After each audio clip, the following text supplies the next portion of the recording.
What a bullet! Scott Arfield! He's been threatening that recently, and all the Burnley players run to the Darwin end. Burnley win the next ball. It's Rory now. On the outside, decent. Barnes! He got it! Ashley Barnes with it! What a cross from Rory! And there was Ashley Barnes!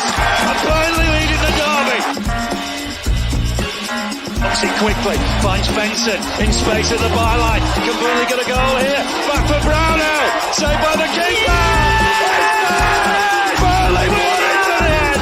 That is magnificent! They deserve that! Only by Paul Teller. Off for a hat-trick. He's got it! Hat-trick for Nathan Teller! Oh, he's on fire at the minute! 3-0 Burnley! It's Nathan Teller's day! And Burnley are 3 up here. Fantastic derby. Here's Benson. Can he go on the outside? Comes inside. Have a shot. Oh, the goal! Manuel Benson once more! That is top class! Burnley have done it. Fantastic. Clarets deserve the championship title. They've been the best side throughout the campaign. Burnley have won the second tier. What a fantastic achievement. The players have been magnificent.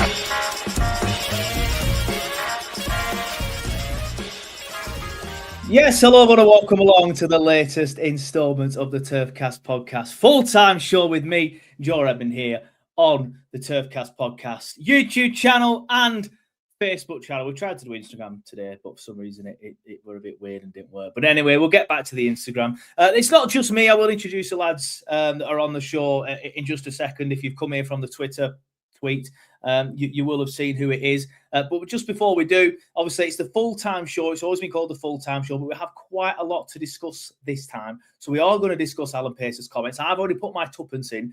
There's a video on the channel already about my comments, but I'm going to get the lads' views on it because we have a wide range of differing people coming in, different ages and things like that. So it's always good when it's like that. But just before we do, I just want to start by promoting the banner that's at the bottom of your screen. We have teamed up with Midnite. If you go to their website using the QR code that's on your screen now, and if you're watching on YouTube, there is a link in the description. Click that link. And if you bet £10, you'll get £30 in free bets. But you have to scan the QR code or use our link. I mean, you can use somebody else's link if you want, but why on earth would you go and do that? But yeah, you may see that flash up every now and then as the stream goes on.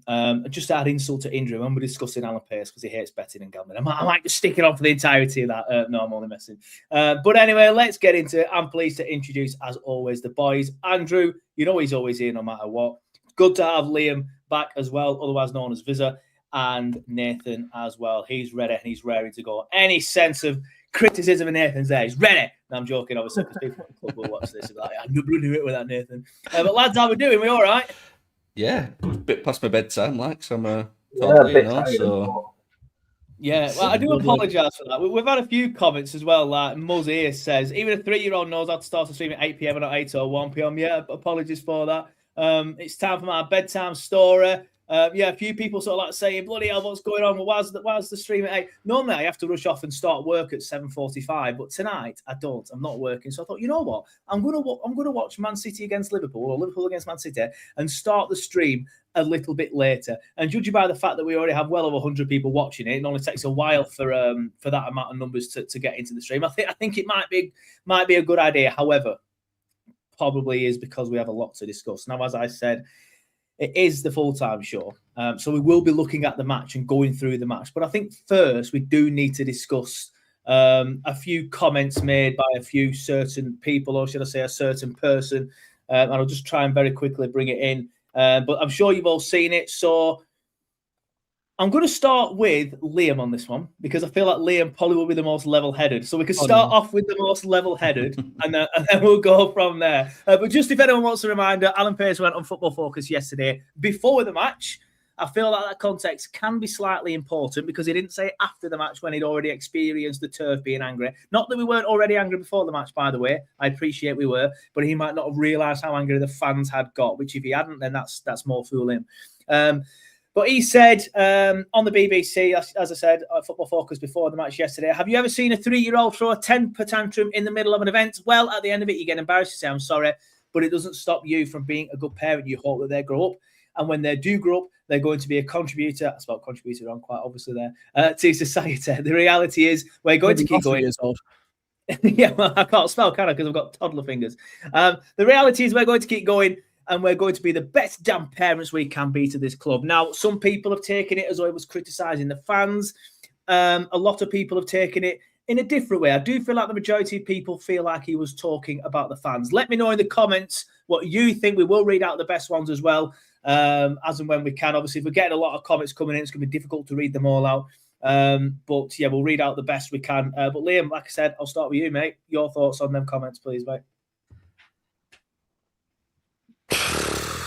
It's absolutely baffling. It's a truly unprecedented, I can't believe the chairman has said that. And the thing is, the most important thing to say is that do we all believe he's aiming at the fans or he's aiming at, I don't know, my camera's turned off, sorry about that. Is he aiming at the fans or is he aiming at as if he's using the club as the metaphor? What do we actually think before we start off here? Do we all think it's about the fans or the club? I originally thought fans. I still do think fans, but the more I see people say, I think he's talking about. There was the comment on one of my videos. Yes, well, the video I put up earlier today saying that he's referring to ALK as the toddler, or Burnley as the toddler, sorry, and ALK as the parents. So there's a few people that do think, I don't know what on earth is going on with your camera. I've never seen that screen before. But I personally feel like it's a dig at the fans because important context. I can't show the full video on here, obviously, for obvious reasons. But important context is just before he says that, he's talking about how fans used to come up to him and say, congratulations for doing this, congratulations for doing that. And then he goes on to talk about temper tantrum. The reporter then does say at the end of it, so the reporter's taking it in the way of the fans. That doesn't necessarily mean Alan meant it, but the reporter says, well, hopefully the kids will be happy with 3 points. But he doesn't then correct him. He doesn't say, oh, I didn't mean it like that. Whereas I feel like if he didn't, he should have done. Yeah, I think if any person listens to that, I think the majority will see that immediately as he's referring to the fans, especially as just prior, as you said, that he's on about, about the fans, giving credit for Blackburn in the 90s, he said, but also that he gets the full blame of it when the going gets tough. I just don't know what they will get to achieve from this. I don't know what is the point of this. I can't believe that it's been said. And even if he doesn't mean that, it's also awful. No matter what way you see it, it's just baffling how that came out of his mouth. Especially as it has been quite a long time since we've really heard from Pace himself. Of course, there's the program notes, I guess you could say, but is that really from him? I'm not too sure. Yeah, it's just baffling. And the critique from the club and to himself is justified as long as it's not personal, in my opinion. It has been a terrible season so far, 16 games with no win, and we have pretty much given up on this campaign. One signing in the window, Ward-Prowse, it's not really going to save the world now, is it? And Parker should have gone in November or December if we really thought we wanted any hope of staying up. But we're happy just to wave the white flag and say, oh, well, we tried. Next season, we'll go again. And if this is a thing, communication is so key, and that's what gives you sympathy from the fans. Just say to us, look, we fucked up. We want to try and give Parker as much time as you can, and we think he's the right man to take us into next season. And if you believe he's the right man, then tell us. Then we can stop thinking that we want him to be sacked because we know he won't be. So just say to us, we think he's the right man for next year in the Championship because very likely we'll be going down. We'll still try to win games, but that's the most likely option. Then as fans, we can take that away. We want to take it. Just communicate. Don't do this. It's the absolute opposite because by communication, that is where you get sympathy and understanding. And I just cannot believe this is even I've never seen any chairman do this. Never seen it. From any fan base on Twitter, they're all absolutely confused. And Blackburn fans are like, Jesus Christ. So, yeah. It's mad. I put the video out earlier, as I said, and there's Sunderland fans in there for some reason, and a lot of Leeds fans. I don't know why. I always tend to get Sunderland and Leeds fans commenting on my posts this season. Whereas a lot of Sheffield United fans last season, probably just because we're in and around each other and came up together, whatever. And they were all saying, "I can't believe I would be fuming if our owner said this." So even fans from the outside are looking in are staggered. And even if, like you said, Liam, even if Pace didn't mean it like this, which only he knows how he meant it deep down, only he completely understands, it's still a PR disaster. And for that reason alone, I feel like he should come out and clarify his comments at the very minimum. Today, he's seen it. He's seen the response that was happened since then. Yeah. immediately in the butt, PR, Instagram story, just put it out there. Yeah. Why is he leaving it out in the Completely open? I agree. just don't understand it. Yeah. Completely agree. Nathan, we'll come to you next. Everybody get ready, get your popcorn out, Nathan. No, there's nothing else I can't really add on to what Vizzy said there. It's just an absolute own goal, isn't it? You know, it's just a proper, the clearest definition of an own goal that an owner can give, really. He knows that there's always, when I think about this, there's always a side of me when I talk like he's a experienced, I'll try to be polite with my wording, an experienced owner in the game, but I also then caveat and I think actually he probably isn't.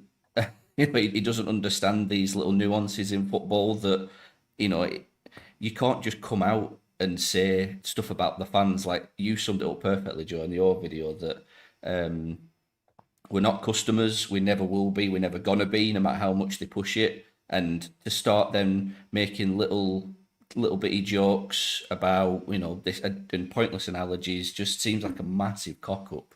And he has to know the frustration amongst the fans. And if he doesn't, I don't know whether that's incompetence or ignorance. Now, I've said this for a few weeks now. I don't know which is worse, or whether it's incompetence or ignorance. I'm not sure what I would choose out of them two channels, and I can't work out where they sit at this point. But like Liam says, he has to come out and clear it up. Like, why leave it hanging in the air? It's just getting dirty. It's getting muddled. It's getting petty. It's getting, like the chat has just been full of it. Even I made a joke. It's just going to keep coming back to bite him in the arse now, this 3-year-old comment, and it ain't going to go away. And it's not going to go away, unless he comes out and says, I didn't mean it like that, I meant it like this. And even a lot of us will be like, nah, you're fucking bollocks, mate. But even then, I feel like it'll be like, right, water under the bridge sort of thing. But I'm going to give him the benefit of the doubt for now and hope that he's going to clarify them tomorrow. Yeah. But genuinely, I think deep down, he's just going to put his head in the sand and ignore it. I mean, I get it. I get what he is trying to say. He's sort of trying to say, like, he could have just worded it so much better. He can just say, look, we're all having a bad time at the minute. The club's not winning. The fans aren't getting what they want, which is wins. Let's all try. All they could have said was, let's try and rally together and be in this together. That's all they needed to say. And everyone would have walked away from that BBC interview and gone, yeah, fair enough. He's just trying to rally. In fact, it wouldn't have even got tweeted. That would have passed on Football Focus, and no one would have batted an eyelid. If it would have just a chairman saying, we're in a tough patch, we've not made the signings we wanted to, the results are shit, come on fans, come and stick with us. And we wouldn't even be discussing it now, would we? But the fact that he's just gone down this pathetic, silly rant, this American, I don't mean that to come out, I'm not a xenophobe whatsoever, but just it's like over the top analogy that it has to be explained. Like, we're not idiots. We don't need explaining to in analogies. Like, just say it how it is. You're a grown man, you're a businessman, you're running a football club. Just tell us how it is. Communicate, like Liam said. Just communicate. We're not idiots. Don't treat us like them. Exactly. Andrew, you're nodding along, so I feel like you agree with Nathan on the majority of what he said there. Yeah, my biggest issue with it is, well, I've got many issues with it, and you lads have summed it up absolutely brilliantly, but I don't think he meant the fans when he said the 3-year-old toddlers. I think he meant the situation. However, it's the same stupid analogy as Vincent Kompany being the best looking girl in town and you don't want her to leave you. It can be taken out of context and it can be so daft. The issue I have with it is the rest of the interview. He has a do at fans saying about the transfer window, saying it's not as easy as if you're sat there playing on your computer games. He says something else about the fans earlier. That felt like a dig as well about computer games. Yeah. I remember thinking that were a little bit snide. And that also partners with the rest of his 3-year-old, it kind of partners with it as well. Exactly. That's why it's all like, I'm above that sort of thing. I'm better than that. Like I experience it in real life. I'm not having tantrums. It just all, it's all a bit snide. And that's what I mean. Like, I don't think he meant the fans are 3-year-olds. I think he was trying to come up with a half decent analogy, as he always does. But the question wasn't even about the fans or the situation. The question that he was asked was, what's his plan for 6 to 12 months' time? Or where does he see the club?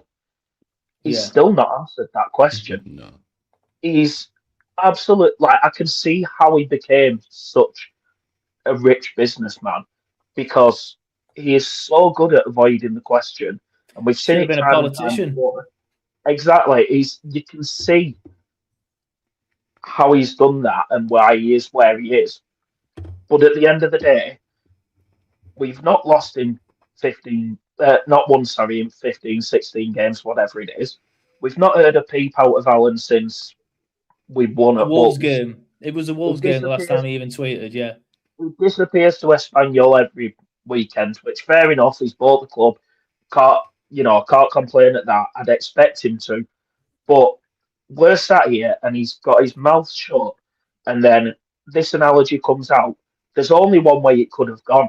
There was not a chance that he could have thought, oh yeah, that analogy's been really good and that's going to be picked up on the fans and it's going to be a really, really good analogy. It was just absolutely stupid. Yeah, like you've hit the nail on the head there. You're on the side of you don't think he meant the fans, but even you were pissed off with it because it's just a stupid thing to say. It's just a ridiculous thing to say. Sean Rubino, is back here, and he loves his long-winded comments, and that's why we love Sean. I'll read it out so we can see Nathan and Liam again. But he says, I took it that they are here for the long haul. Let's be clear, we have spent more in the last 5 years in our entire history. Remember, Garlic, who didn't seem to put much in but walked away with a fortune. My criticism is there no Parker who's taken us down, and like company have failed to act. Parker's tactics are poor. I walked from the ground and all were for Parker gone. Football I thought was poor in the Champions League. It's dreadful in this. Football is about trying to win, whereas set up not to. Completely agree. And keep your comments coming in. We will, of course, read them all out, but we can't read them all out because we do have just under 200 people watching on both Facebook and YouTube combined. If you are watching on YouTube, make sure you like the stream, because if we're having over 150, for example, on YouTube, and at the minute we only have 21 likes. That's not enough. Come on, let's get the like limit up. And a massive shout out to Sean Rubino, who sent us 20 stars on Facebook as well. So if you want to support the stream, you can by sending stars or super chats on YouTube. We will, of course, be reading out every single super chat as well, but we will try and read out as many comments as possible. And I have been starring some, as Nathan, Liam and Andrew have all had their say. Dominic says, how does it make sense for him to mean the club, though? It doesn't.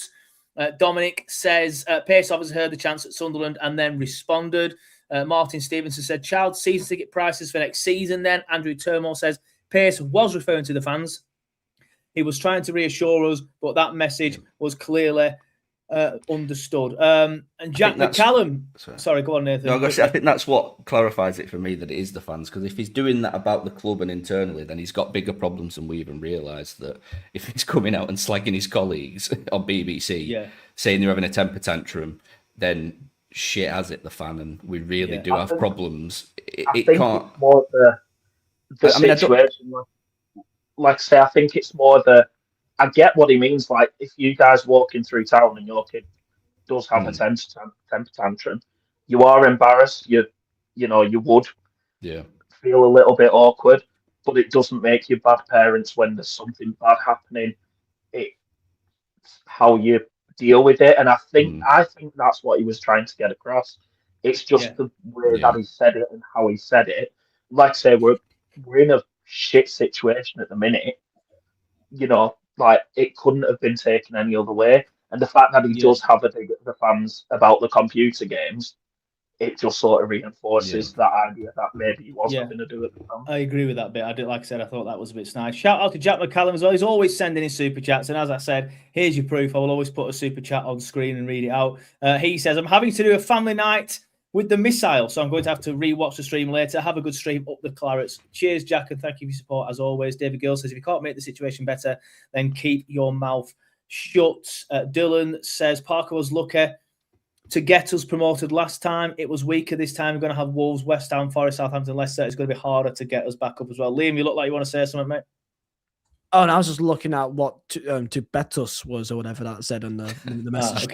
You did a really good job with understanding that, honestly. Like you said, tongue to bus. It can be difficult sometimes. David Ashley says, the biggest mistake of the season was not being in Parker back in November, and you can say what you like about players, money, etc. This season is down to Parker. The fans know it, the players know it. ALK bottled it. While I do agree, and I feel like Parker should have gone probably December for me, but I was a little bit later to the Parker out bandwagon, if I'm honest with you, than a lot of people who watch these videos and watch these streams. I feel like the recruitment team have got a lot to answer for. And I think Paul Weller summed it up brilliantly. I don't know if you saw me retweet his tweets earlier, last night and today. Like, it does feel a little bit sorry for Parker in the sense that there is a lot of shite above him, basically, and at sort of that fan level. Lee Greenwood says, ultimately, we read that one bit out, didn't I? Which one have I not read out yet? I think that's all of them, all the ones that are starred and all the super chats. But Liam, again, don't know if you're just holding the microphone close to your face, but you sometimes look like you're ready to go. I'm always ready to go, man. I'm always ready. I mean, like, my only one gripe, I have many gripes, actually, really. But my main one is the fact that I just don't get why to be content with almost just submitting. And like, they've done this before with company. Like, we knew we were gone months prior in like, the same time, December, November, January. And we held out with him the entire campaign, despite we actually backed company in that window with Esteve and Assignoni for Fofana and so on and so forth. This time it's nothing. It's like, I just don't know why they'll just kind of submit defeat and then just not try to save it. Like, they're just happy with just losing all the money again and thinking, oh, we'll just try again. It's just, they've done this, they bit them on the arse, and they're just kind of repeating the same mistakes again, but actually worse, because there's just no backing at all. And it's like, okay, you spent a lot of money, we'll save the money for next season. Okay, if that's the case, communication. Just tell us. Just say that, look, we were looking for players. Communication is key. It was too much for what we were at the time period. And we think that it's much more worthwhile next year. Just tell us. I just don't. It's so easy, man. I just don't get it. There's no football owners that are going to come out and say, look, we're saving money for the Championship. We're accepting that we're relegated. Like, there's no football. It's better than this, though, right? It's better than this. Surely. Like, one loan signing of Ward Prowse is not going to change anything, really, is it? No, I agree, and I agree that the transfer window was awful and we should have had more players brought in and stuff, but Pace ain't going to turn around and say, oh, we're accepting that we're going to Championship, so we're trying to save money. But that is clearly the case because we didn't bring anyone in. It is, but it makes so much more sense just to say that's the factor. But there's no money, no owner's going to say that. Like, no owner is going to accept or come out and say to the fans, we're accepting that we're relegated on the 8th of February. No. Well, we'll still try to win games. We'll still try to win games this campaign, right? Like, we're not just... We need some joy. We do need some joy. We need to go into the rest of the season trying to win some games. Surely, like, we're not going to stay up. There's no chance of it. But it's hard work. It's hard work. That's why, for me, it's almost like why should Parker even be sacked at this point? Like, it's just he has to be. It doesn't. You're rewarding failure, in my opinion. If you don't sack him now, you're rewarding failure. You're rewarding the fact that we've had an absolutely abysmal campaign. And I know some people will come in the comments. It tends to be fans of other clubs more than anything. Who come and say, well, come on, get real. What do you expect? He's the best person to get you back out of the Championship. But I said to the guy sitting next to me yesterday, if you're sat here for a full year getting dicked week in, week out and putting in these embarrassing performances and these absolute dross that he's served up week in, week out, saying the same things to the same ears, he's lost the fans. Quite clearly he's lost the fans, else it wouldn't have been so toxic at the Turf yesterday. You can't win a fan base back round that easily. And I don't think you're going to win players back round that easily as well. If you said the same things to the same ears over and over again all season, and you start saying the same bullshit at the start of next season, you're like, oh, fuck this guy, man. I really can't be arsed with this. I think it's gone. I can't see him turning it around now. The honest thing as well, if we keep him for next season to get us back out of the Championship, back into the Premier League, what happens the season after? Where do we go from there? Do we just have another year like this and just hope that he can get us back up again? Or do we just accept that it's shit? Like, you can't... If any of us did our job crap 16 days in a row, we'd be sacked like that. There wouldn't be a single question about it. Why, just because he's a Premier League football manager at Burnley, should that be any different? So are we all saying that we don't think we want Parker in charge in the Championship next year? No, I don't. It doesn't matter about whether he's the right man to get us back up. I'm sorry, we have enough resources and quality to be second place is our baseline as a football club. It doesn't matter what manager we get in. I'm fed up with that argument. I see it countless times on the message board and Twitter. He's not earned the right to come back up again. He's done. He's completely ballsed it up. You don't get rewarded with... Because two things will have to happen if he gets us promoted again. They'll have to give him a new contract because he'll be out of contract at the end of the season. And two, they'll have to give him a fat bonus for getting him promoted just to then go and fail in the Premier League again.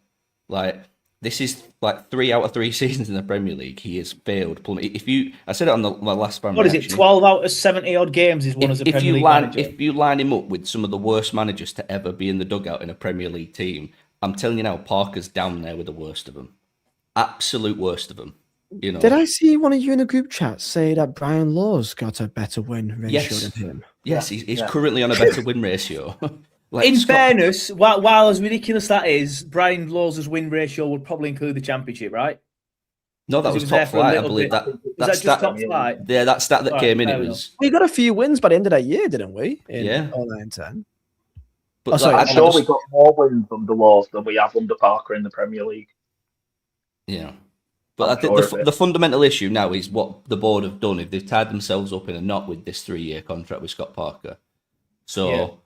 And then, like you said, even if it does come up, it's such bad timing again. Like, what we're going to do then? Give him another year? Give him another 3 years? It needs to go. If now. this season ends on the way that he's going, which is currently not winning a game until if we just look at the last 16 games and we just go off that, nothing else. Forget Parker. If we're running at this form, we're not going to win a game between now and the end of the season. Are people really going to, legitimately going to renew the season ticket next season? Probably you'd just get people like us idiots that will just go no matter what. You'll then get a lot of people swaying it, and then you're not that window. If we have a dodgy start like we did last season, it's going to go to shit pretty quickly. I mean, it's already toxic. That's my concern. It's already toxic. So can you imagine if we had a poor start to the season? Fans will lose their shit. Don't see how I said it, like with a pair of eyes and 4 IQ points, you can see it's gone to shit. Like, it's done. Yet it's failing the eye test week in, week out. I don't get why they're sitting on the hands. I don't understand what they're waiting for. Like, I'm so baffled by it. Is this the most toxic it's ever been? I think the most toxic moment was Palace away. I want to be honest. I think that was the main moment. I think this is worse. I think it's up there with the Scunthorpe one for Laws for me. Like, that was bad, but this is... Players are turning on fans are turning on players, fans are turning on other fans. I guarantee everyone in the comment section, anyone that was there at Turf yesterday at half time could have their own story of the reaction from the fans when the sub got made and we went to a 5-back. There was a massive around me. There was an absolute groan of just like, oh, are you, there wasn't even an anger. It was just like, are you joking me? And it was like, I've not seen it like this I haven't seen it in my. I don't ever remember it being that bad, even under Brian Laws. Yeah. But like I say, we'll probably get into it. Like the whole bickering with Brun Larson and I've never heard a group of Burnley fans audibly say, "We want insert failing manager here out." I've never, in my lifetime, and there'll be I'm sure there'll be someone in the comments now going, "Oh, you don't remember Teesdale days," But in my lifetime, I don't recall that ever happening audibly. It might have happened to Brian Laws. I can't remember hearing that. I remember there being lots of boos and I remember being outside. I do remember being outside the entrance on the Bob Lord bit where the director. I do remember shouting Laws out, walking down there after we'd lost. So it was you. You're a thug. But as well, Scott Parker as well. I was about 14 years old and loving it, so. We've not even mentioned it though as well. He's sort of blaming the fans as well. I mean, have you got that to come up at some point? But it literally just sprung to mind then. Like, he's having a jab at the fans. I do remember his comments sort of saying, "Oh, we knew it was going to be hard work," so blah blah blah. Kind of saying why is the reaction being like that? If you can't understand, yeah, we knew it was going to be hard work, but none of us thought we'd got 16 games without a win. Like, we're pushing, we're pushing 4 months now. In fact, it was nearly 4 months. It's like I moved back to England on the 6th of November, and it's been we've not won a game in Premier League since. This has lived in 3 countries since we last won a game. I've been lived in 3 countries since, yes. It's just all, everything's just tone deaf, and everything's just all a mess, an absolute Not mess. just that though, like I think as fans we're very, very patient people. Like I think we're very patient, and players aren't running for the we'll get into the match, but like players weren't running for the ball. There were simple little fundamental things yesterday that's happened in the last 16 games where you can see that they've got no direction from Parker, and you sit there listening to his pre-match press conference and his post-match press conference and stuff, and you read what he's saying or you listen to what he's saying, and you think it's just me think it's just a load of waffle. And if I'm sat here as an English-born speaking person trying to understand what the hell you're on about, how the hell can Florentino, Ugachukwu, Hannibal, do you know what I mean? Like, how the hell are they meant to understand what you're waffling on about when I'm sat here and I can't understand what you're on about? A bit of mine. Someone saying Big Les's last name in a Burnley accent, by the way, will never get old to me. Someone was saying it in over the weekend. It's that Scott Parker in press conferences now talks like somebody that's what a foreigner thinks English sounds like. Like that's what it's just words. It's just words that sound like it's all. It fills 12 minutes of nothing. I know we can sit here and probably do an hour of nothing, but there's no substance to what he says.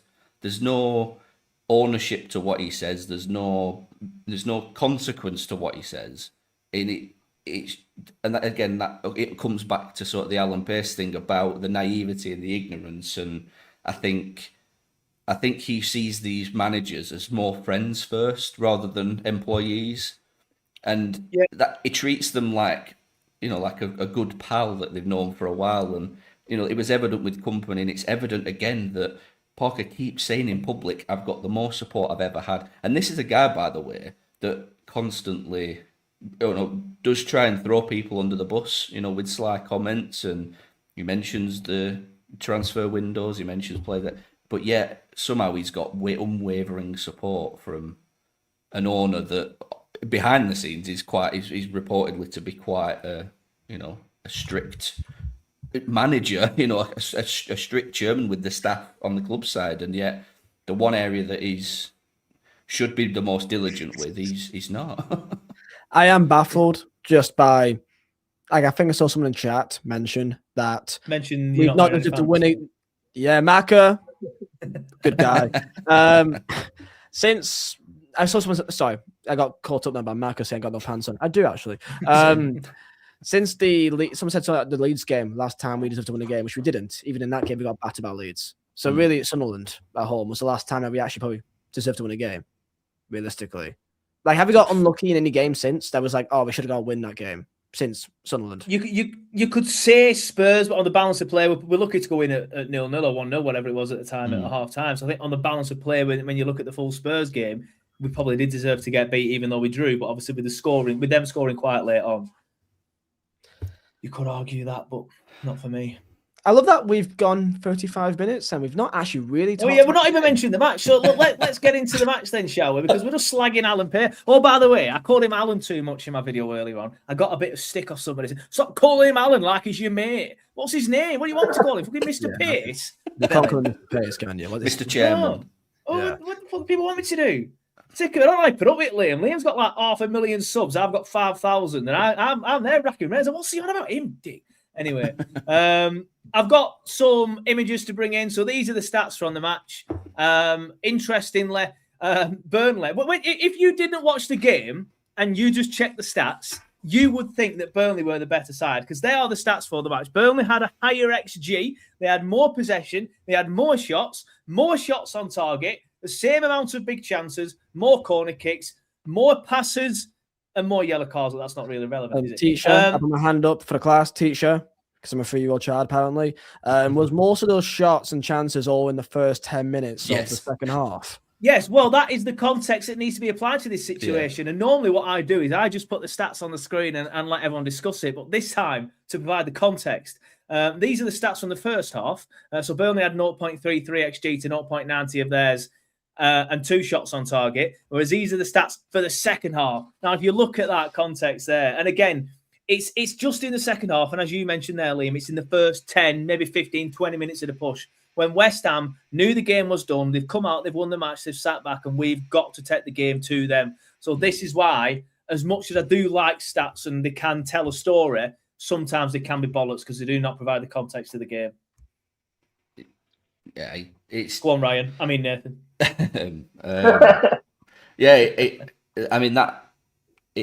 It failed the eye test on Saturday when you're watching it. Like that, them stats don't reflect what happened, what I saw. I mean, they came out in the the second half, and obviously, whether Parker has got it in him, but it obviously was. They were all dealt a rocket at halftime, And I think so. I think they were bollocks. And in all fairness, Laurent coming on opened up the wing backs that just got us a few extra bodies higher up the pitch. There was no control in it, by the way. It was just like all hell for leather, Hail Mary. That to me felt like, and I sat next to the bloke who sits over my right shoulder. I sort of said, "This looks like a man that's probably just had a whisper in his ear saying, 'Lose this and you're done.'" That's what it looked like to me, because we've not come out in a second half and showed that much aggression and intent in those 8 minutes, and then once they. I feel like we've done it a few times this season, like United at home. I think it went Sunderland because we were fucking awful. But I feel like we have done that a few times where the second half, the first 10, 15 minutes, we've come out looking half decent. But like you say, the game was dead and gone by that point. West Ham didn't need to do anything. Sorry, I interrupted. No, it just lacked all control, I thought, as well. There was no control to what they were doing, which again is probably, like you said, it backs up what you've said. It's all. We should have scored in their moments as well. I feel like a team with a good quality players would have scored. The amount of times they put the ball into the box, and I thought Zine was going to score. He looked like a man possessed at the start of that second half, playing against West Ham. I bet he thought, "Fuck this! I want to score against these next Tuesdays." Yeah. But I feel like a good striker or a good team would have scored in that 10, 15 minute period. Yeah, it was frustrating because it reflects the XG, because the XG weren't that high because the chances weren't that good. They were just, it was very bitty. Quite a few of them weren't there. There was a lot. I know there's websites bitty. where you can take a look at the chances, but I'm not that interested to look into it that deeply. But again, there were similar sort of chances we had against Tottenham where they were actually really more half chances, and we did our efforts to actually cock it up more than actually put it in the back of the net. It felt like, but that's what they needed to happen, just get the ball across the line. But as soon as them 8 minutes were over, it was just sort of back to type again, really, and it just became completely passive and lacking all intent. And West Ham didn't have to come out; they'd got the 2-0. Let's caveat all this as That's well. That's what I mean. Yeah, they've West just come Ham, out and sat back. They can do what they want at this stage. Yeah, they say the 2-0 score is the most dangerous one. A load of bollocks for that game. West Ham, they could have had slippers on, and a pina colada, wandered around for the rest of the half, and they knew that we didn't have enough footballing knowledge on that pitch to break West Ham down, and they knew that. So, And bear in mind, this isn't West Ham that's fighting for 7th place, or this is 18th place West Ham, by the way. This is 18th. This is. I know that we're all accepting that we're down, dead, and buried, and everything, but this was any slight little glimmer of hope. We get a result against them. And maybe, just maybe, that switch in your head just turns and thinks, oh, maybe. And we didn't turn up till the second half. Like you said, Nathan, they've had a rocket shoved up their arse for that second half. Where was that rocket before the match? Where was that intensity and motivation before the match or in that first half? That's on the manager. I can't believe just that first half alone is just in this game, in that moment. I just don't know how you're meant to attack. I don't know what our attack is really like. Scott Parker doesn't know how you're meant to attack either. Quite obviously. you see teams, they have a consistent routine, you have patterns, you have triangles, you have like a kind of a way to get out. Maybe Kyle Walker doing a diag is like maybe the most common way I think that we get the ball forward. I just don't really know what's the repeated. Like Edwards, again, I think was the only player that I was really excited when I saw on the ball, especially the second half. Like That's been the case for the majority of the season, though, isn't it? With Edwards. It's been the case for the majority of the season. He's the only one that excites me, but I do feel like yesterday he left us quite exposed for the second goal, I think it was. Yeah. We will get into that.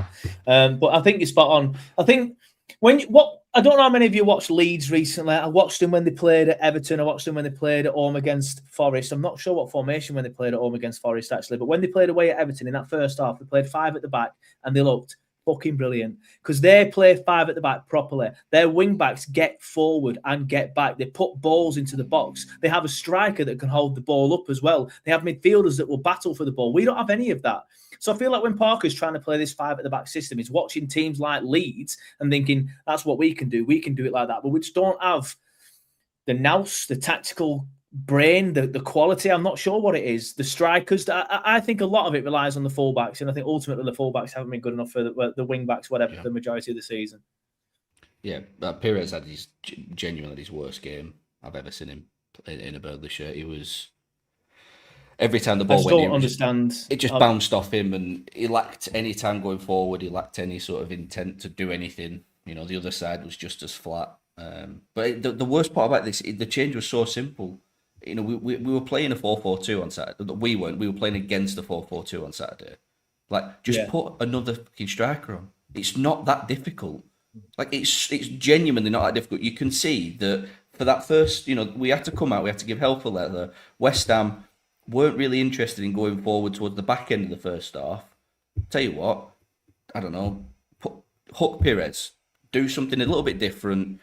Just go a bit crazy, stick a second striker on and see if something happens. Because if they do that, if Parker does that, all of us, you know, I say we all love a whinge and a moan, don't we? But ultimately, if he comes out and say, you know, and you can see, right, he's gone Fleming and Foster in just a front two, cause absolute chaos. Let's try and get through this back four. But yeah, he's doing this to himself. Like, no one here is... You know, we're not making all these things up about Scott Parker. Like, he's doing it to himself, and he did it again. You know, like it was a simple thing to do. 2 up top, keep Edwards on, keep Hansen, and just start. Let's just fire. Just get everything in the box. Like at play, like your job's on the line. And again, that backs up everything that we've gone against. Why we want Parker out. He isn't playing because he doesn't think his job's on the line. If I knew I was going to get sacked in the morning, I would be doing everything I can at work to make sure that they cannot give me a reason. They cannot give him a reason to get sacked. But yet, here we are again. No, but like you said, he has said it publicly that he doesn't feel the pressure. But admittedly, that was about 6 to 8 weeks ago now. So surely there's at least at the very minimum pressure.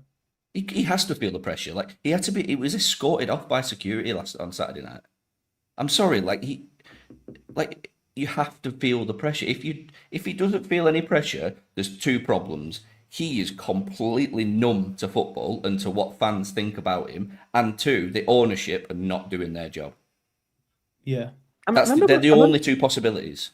I do remember when he first joined us, started a championship, and like one of his first presses, he immediately was on about, and there'll be tough times, and I hope we're ready to be like to be a unit, and we're going to fight through it. And he said this, like the first week or so when he first joined us, and I presume that's his maybe PTSD. Go and watch his first interviews for Fulham and Bournemouth. They're exactly the same. Yeah, his experience at Fulham and Bournemouth as well. Probably, he's probably just like, I guess the fans gave up on him, and he feels like he was maybe wronged in that way. Yeah. I don't think he can say that about how Burnley fans have treated him. I think we've been very patient, and I don't think any club with this run of games and the man of the football, I just don't know any club that would handle what we've handled and how long it's took. It's took a long time for the fans to get this way.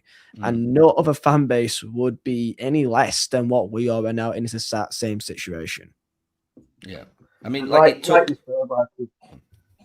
on, Nathan, sorry, mate. No, I was just going to say, it took a long time for the majority of people to actually be okay with Parker being our manager. the first year he came. It took me till about March to think, you know what, the lads are buying into it on the pitch. They're getting results. We're going to get promoted. You know what, I'll step back a little bit and take my frustrations away. And then I think quite a few others followed suit, or so it took a lot of people to come to terms with having Scott Parker as a manager. But like I said at the beginning of this, promotion for me is always the baseline.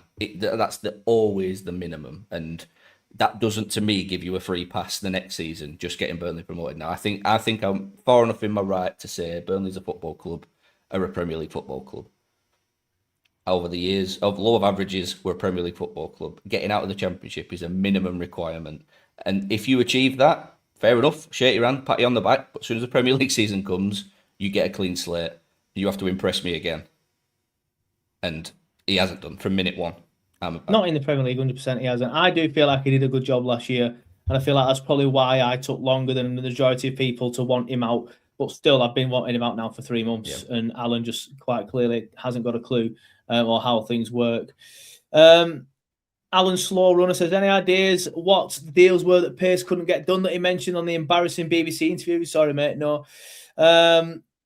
Ryan's in the chat, loving the new videos, by the way, Ryan. If you ever feel like you want to send a fan reaction in, make sure you hit me up on Twitter or something like that. He says, what are the lads' genuine predictions? 1 year left on his contract, 12 wins in 77, soon to be 12 in 91. Gone in the summer, stay no matter what, curious. Liam, you were just about to speak, so I'll let you go first on this one.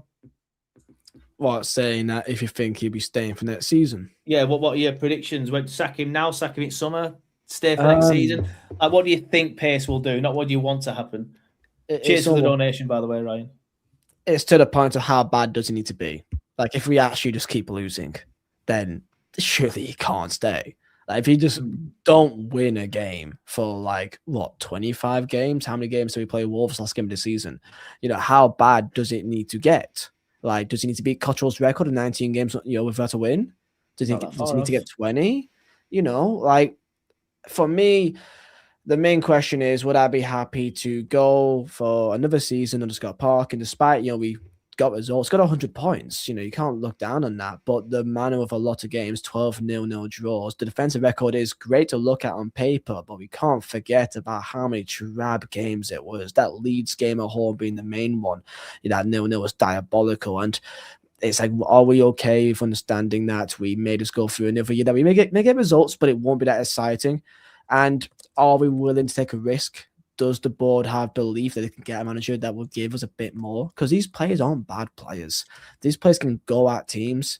We've seen players that, we saw Ashley Barnes. I like Kevin De Bruyne sometimes under Vincent Kompany. Like, these are professional, top-level elite footballers. No matter how bad they look now, they can still play football when they have confidence and belief. They got a unity to them, like we've done in Kompany. So I believe that even though these players right now, they may not look fantastic, that's what low confidence and even a lack of idea, that's what does. I mean, look at Maxime Estevan, how poor he's been recently. And I know some people say, well, it's the Premier League, it's different. Like, it wasn't this bad under Vincent Kompany in the Premier League. I just feel like it's a team proper low on confidence, and that's partly the manager's fault. It's very much the manager's fault. Yeah. So I think a lot of fans, for the majority in the comments, you can all put your comments below as well.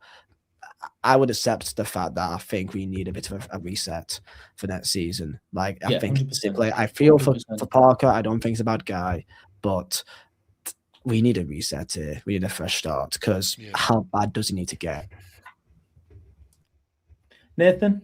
Yeah. I think the Championship's gonna be a different beast next year. I think we probably might be underestimated a little bit, which probably like if we were to just take the whole season out of, away from what we've seen this season. Yeah, on paper, if you were hiring Scott Parker again, you'd go, yeah, he's the man for the job. But like you say, I think the fan feeling's gone. I think he's not coming back from the way it was yesterday. Yeah, just none. He's not going to win the fans back round. No, and I think we're going to have to rebuild again in the summer again. And I don't think I can trust Parker to be a part of that. He moaned after the Sunderland game about how the squad was dismantled, but that Sunderland team then went on to have 9 players in that then pretty much dominated the starting 11s for the rest of the season. So for me, it wasn't really decimated as what we all thought as sort of got a bit worked up about. I just don't trust the fella to, give us what we need. And I said before, the contract situation has tied everybody in knots about this, because if I'm Scott Parker, like, I'm probably not that interested in giving another year of my professional career up to probably get potted at the end of the season, even if we get promoted. And also, the fan, like, we can't then reward. I don't know. You can't reward him with another long-term contract, because he's not cut out. He's not got the chops for it in the Premier League. I don't care what. He's had better teams than ours in the Premier League with Fulham and Bournemouth. Like, on paper, player for player, he's had better teams than what he's got now, and he's still made a balls up of it in the Premier League. He got out-tacticked a lot of the time. He very rarely took a game to anybody. And like I said, in the Championship, we were playing against a lower quality of opposition. We were conceding chances to Stoke, to Oxford, but they weren't putting the chances away. This league, it's a different ball game. You can't sit back and just concede chance after chance after chance and expect them to keep missing them. At some point, you're going to have to attack a football game. And long term, I don't see Parker as something that I want to support as a plan. Basically, that's sort of where I'm at with it all. Yeah, fair enough. Andrew? Are you there, Andrew? Amster's dad. See how it is. He's trying. I think Amster's died. I do think the Amster has died. Feed it, you poor bugger. Feed it. While Andrew's sort of like flapping about his internet, and we can see all the pixels on his screen there. I think it gets to the stage where we lose the next few, and then he gets binned off because Alan is just far too toxic at the turf, and Alan literally has no choice. We have a similar situation where we brought in Ben Mee and Mike Jackson, maybe Ashley Barnes and Mike Jackson, something like that. I'm not entirely sure. Do something like that, and then go again in the summer. But as people are saying in the comments, it's bizarre. Like, I feel like Pace and ALK have done quite well with our Championship appointments, but at the same time, neither of them have done well enough in the Premier League. I feel like they're fixated on a name, hence why they went for Vincent Kompany and Scott Parker. Obviously, both played many games in the Premier League and many games at international level. So I do worry that they might end up doing something similar again and getting somebody like Gerrard. I said I wanted Carrick before he went to Manchester United, and again I was ridiculed. So no, somebody in the comments said Gerrard. Said Pace would go for Gerrard. I don't think they wanted Gerrard. They said Pace would go for Gerrard. But I feel like that's something like we'd end up. I said Carrick, but I don't think we get him now after he's won 4 games in a row and could potentially cut that guy's hair if they beat West Ham in the next game.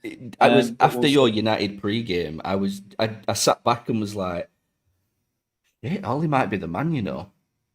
Like the way that United fans spoke about him, and the way, and I was like, and then I thought back and was like, I looked back at that time and I was like, Callum, that's because of Callum. That Callum won you over, didn't it? Yeah, he did. He probably, the more I think about it, I think he ticks a lot of the boxes. I think he's unproven at Championship. Is he unproven? No, he's had a stint at Cardiff, hasn't he? That didn't go well, did it? But he did. Yeah, but I don't know. I don't know. Like, and again, I hate having an argument. I did it 3 or 4 times over the weekend with people. They're like, "Yeah, but who do you bring in?" I don't care. It's not my problem. Like, I just and don't Luke Williams says, "Who would you get in?" I don't fucking care. I just don't want Scott Parker in. I'd give it to Ben Mee. I'd give Ben Mee his first job in fucking football. At this point, I'm not even interested. At this point, we have to end this nonsense. This is absolutely dreadful. Like, in every front. Yeah, Andrew, your hamsters look like they may be alive and well. Sorry, I had to put them to bed. Toddlers, No, I genuinely, I'm the same as that. I don't care who we get in, but he can't. Like, there is no way back from how the turf was yesterday. There's no way back whatsoever. He could win every single game between now and the end of the season. There's no way back. There is no way back. And who I want, I don't know. I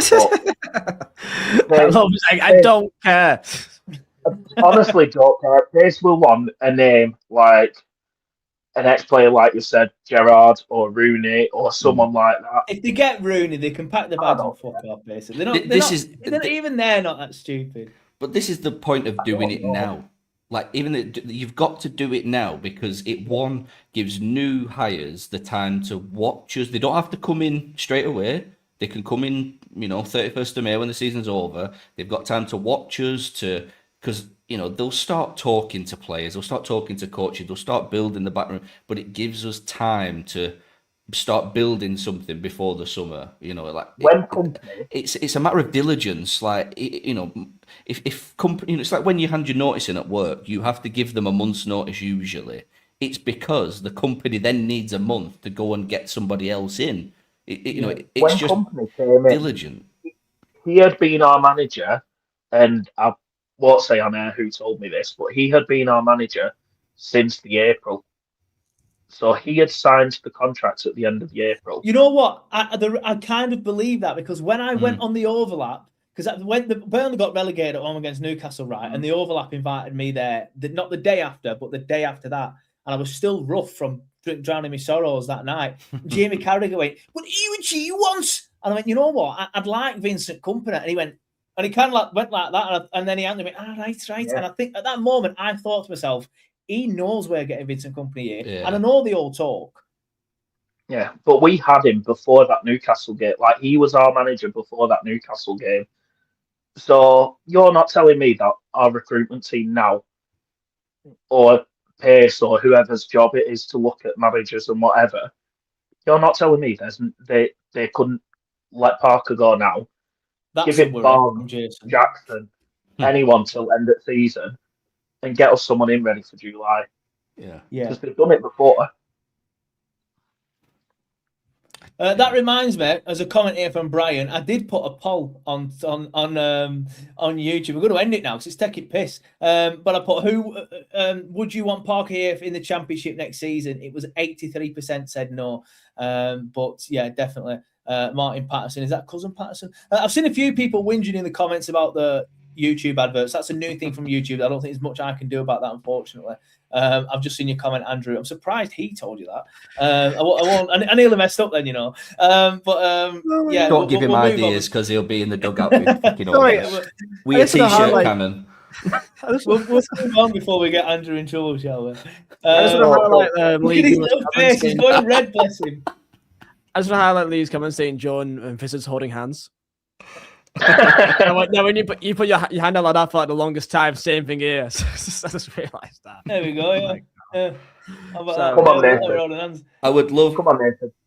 What did can someone confirm that if Alan Pace's daughter put on TikTok about apparently clarifying the comments? Can someone confirm that is actually true? I know she's done another match day vlog about the West Ham game. Like, honestly, like, read the room. But some people don't have an issue with that. I don't really have an issue with that as such, but I just think, come on, but you've got to be diligent. You're involved in a Premier League football club. You've got to be diligent in your communication across the board.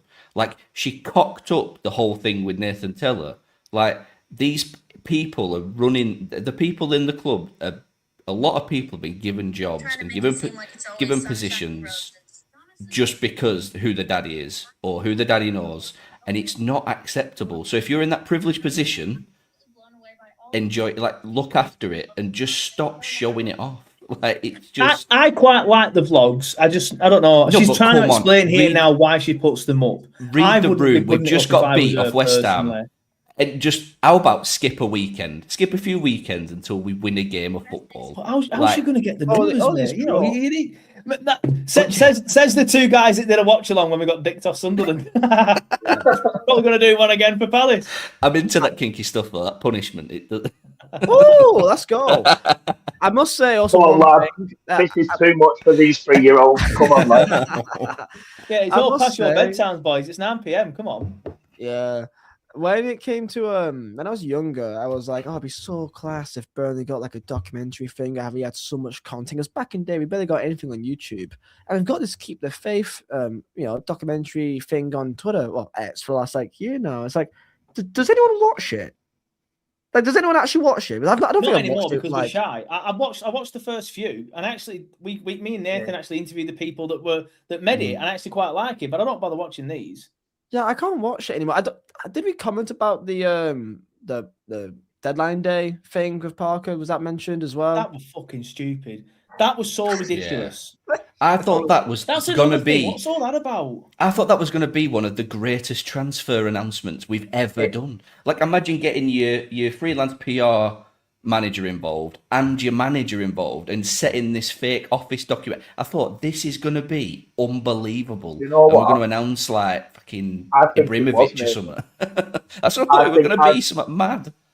I think it was, because do you not remember when we got Muric and the transfer video was Bart Simpson writing on the board because we were so sure we were getting Bart Verbruggen. Like, I genuinely think you're onto something there, that it was going to be a brilliant office reveal. No chance. And then we've not paid enough money, or because surely because it's still on the fucking Twitter account. It's surely still they there. can't be this tone deaf. Surely they can't be this tone deaf.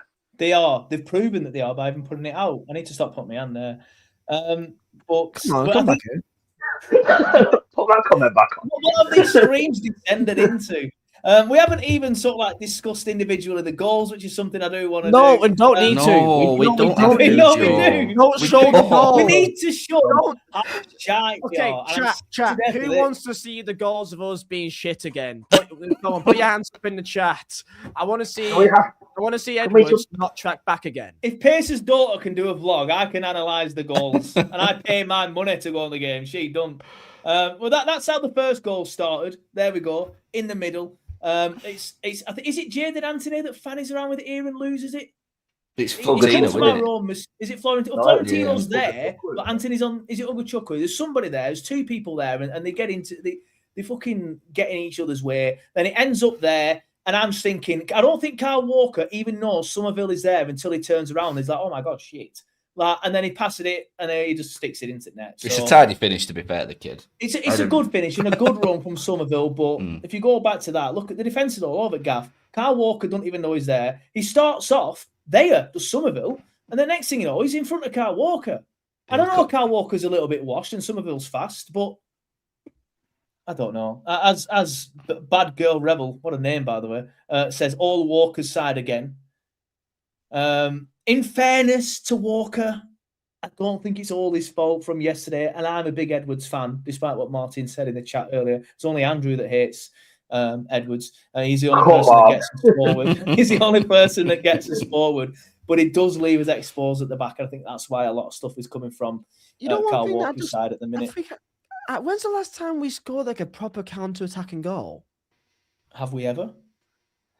Have we scored a counter-attacking goal this season? Don't remember. Was it Luton away the first game of last season? Oh my god! It feels like all that we do is breakaway we Amdouni and Odebear down either side, and Brownhill finishing it off.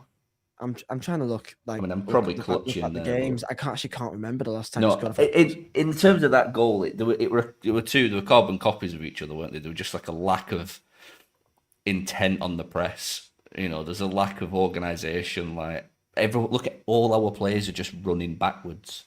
Like, they're just facing their own goal. Like, how as West Ham, 18th place, West Ham managed to turn around half of our squad with one pass. Like, we're all completely spun around, facing our own goal. And we had the ball in midfield. That's what I mean. We had possession. I thought it was Anthony, but people have corrected me and said it was Perez. We had possession. We fucked around with it. We gave it away. And then next thing you know, like you said, we've got our backs to goal. It's bad. Like a Walker, the fall off from Walker, and like I say, I think a couple of full-time shows I sort of like defended him a little bit, but he's just not cut out to be a defender first. Sorry, Alan. You know, he's not cut. He's struggling with the whole being peppered all the time, and everything comes down his side. And I can't sit here and bag him because he's won the fucking lot. You know what I mean? He's one of England's greatest ever, wing backs. Like, you can't bag him, but he's just not cut out to be down this end of the table and defending like this all the time. You know, it's just shit, isn't it?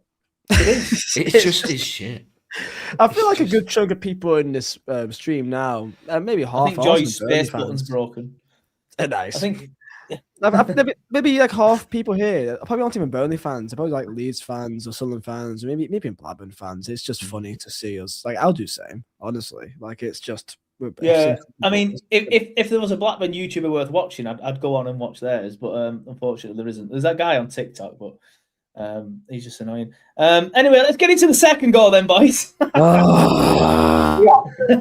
But to start that there, like look at everyone's flat-footed. Look at where Edwards is. This is my problem with this goal. Look at where Edwards is. Yeah, and you can maybe I'm being harsh on Edwards. No, here, but... you can forgive that if Hannibal's going to press and Edwards is thinking, "Oh right, we're on here. We're on for a press."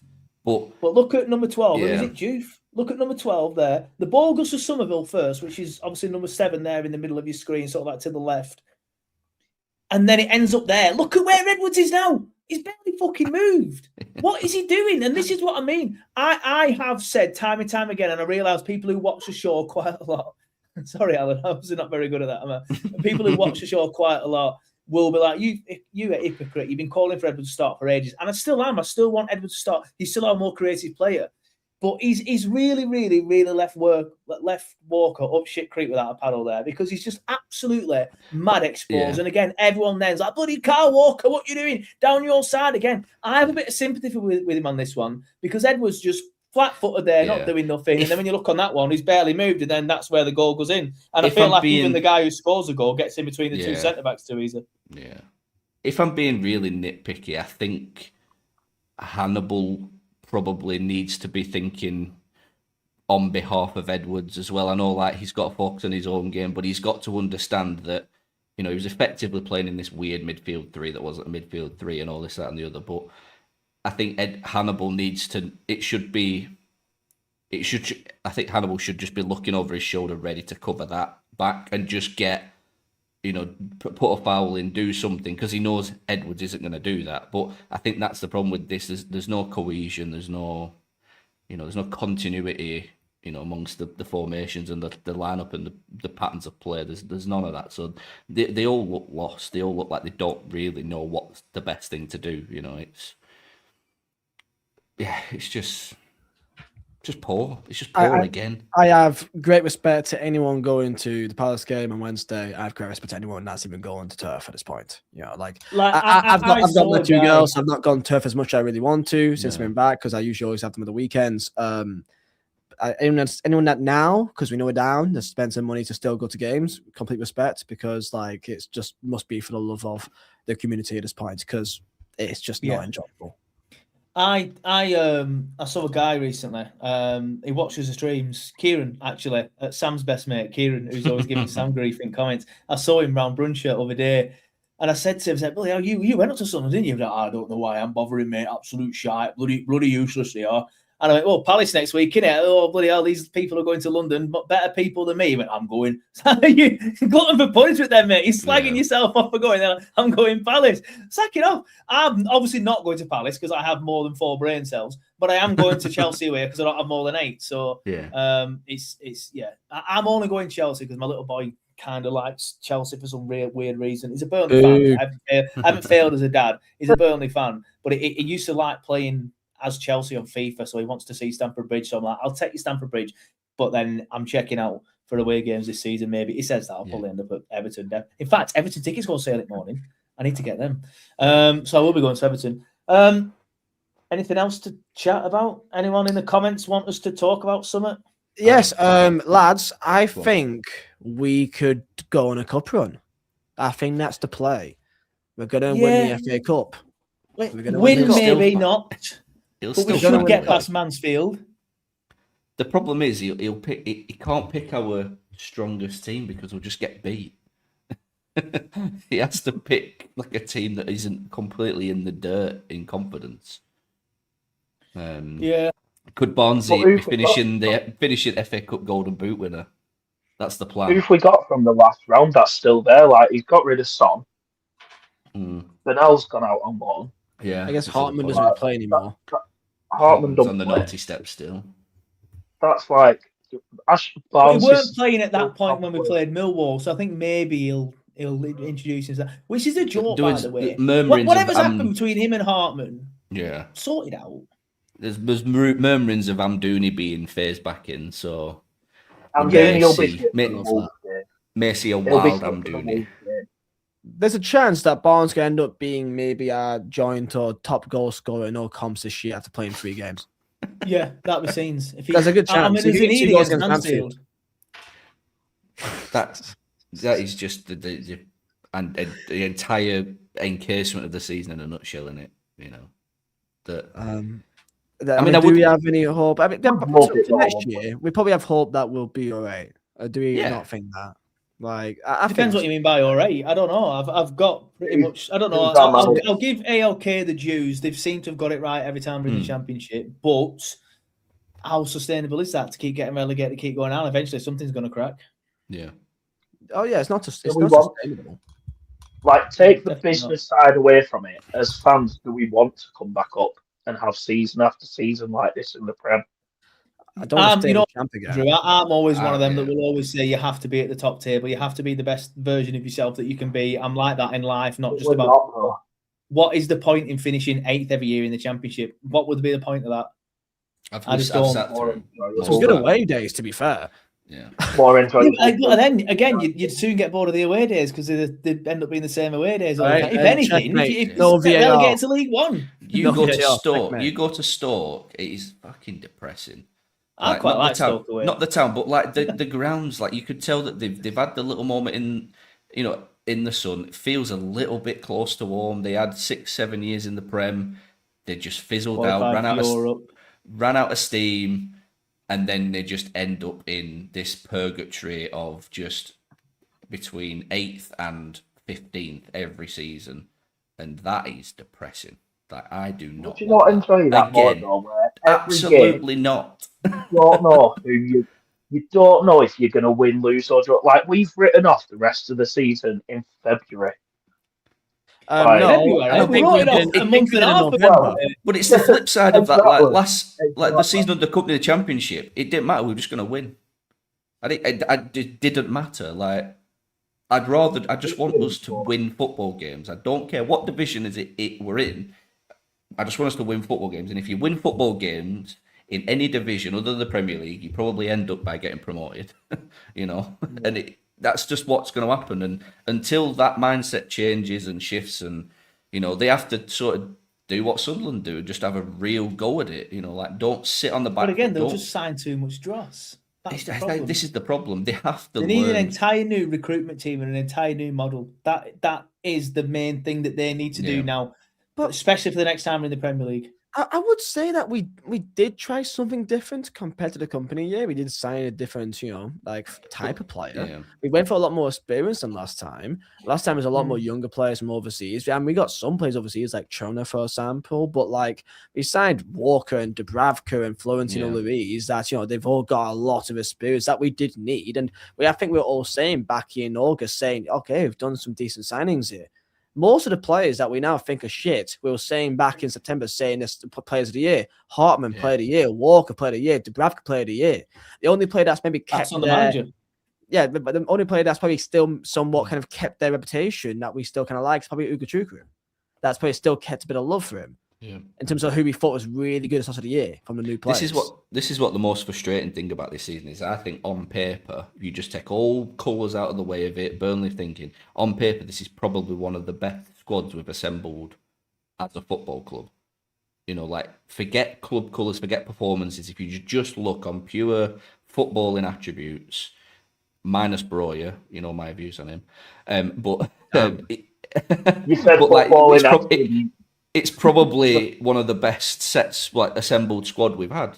You compare this squad to them Daesh teams. If just on pure footballing ability, he probably picked most of the players that we've got this season. On just footballing ability. Take your blinkers off, take the fancy fuzzy memories off. I mean, should we do like an 11v11 thing? I take our defence back of then a lot more. Stephen Ward I'd and take Lucas the Perez. Stephen Ward. Yeah. I guess Matt but Lads and Kyle Walker, I guess. Stephen Ward and Kalinsky Hartman. That's what I mean. That's if you just purely I'd picked probably our choose best. Hartman on them. If you put our best 11 down that we've got now, forget all this, and the best 11 that we could have put out, let's say under Daesh and our best pomp, I think purely just get rid of all the memories, because that 17-18 team and that's it was absolutely magic. Like, I worked with all of that squad. Like, they were some of the best lads and best footballers like I've ever met. Like, they were amazing. But this is what's frustrating. Again, to go back to the beginning of the point, I think we've been sort of held back massively by Parker, and That's it's a good like, point from Duncan. I mean, back in those Dyche years, like we Yeah. looked back at Dwight McNeil as if he was like Ronaldinho. yeah, Like we were so just like we I were so would desperate for any kill kind of flair or creativity. Like we I saw would Dwight McNeil was kill like for Dwight Ronaldinho. McNeil in this team right now. Like, Honest I to would God. kill. I would do appalling things to someone to get McNeil back. But in you know this what, squad. like McNeil was, and like a lot, basically all those players were. So they're just simply just intelligent. They were very intelligent players. Like they did the right things at the right time, and they knew their role. They didn't do too much, and they worked hard. They had their job, and you know what they're trying to do. You know what the tactic is, and that's the difference now. Like they may have more talent. Like Edwards is probably, I think we'll say, probably a better footballer than Dwight McNeil in theory. I think you'd agree. Or at least a better winger. We'll say a better winger than Dwight McNeil, right? But I don't think Edwards really knows what he's doing. And like he does too much, he does too little. But like McNeil just knows his role, and that's all those players back then. So that's the main difference for me. I also love Chris Wood. And as people have said in the chat, a manager who knows what he's doing, which is probably why McNeil knew what he was doing more than Edwards does. There was a clear, distinct plan, and each player knew their role, like unequivocally. Like there was no doubt in any player's mind when they crossed that line what they were doing under Dyche. That's TurfCast's very own Glenn Little, Alan, please. Yes, Litty. But actually, to good comparison, Company's Premier. Can we say the same thing, that we were shit, but did we have a plan? Yeah, it was a clear identity. There was patterns of play. They were trying. It was really frustrating to watch because Company didn't have the quality of player to do it.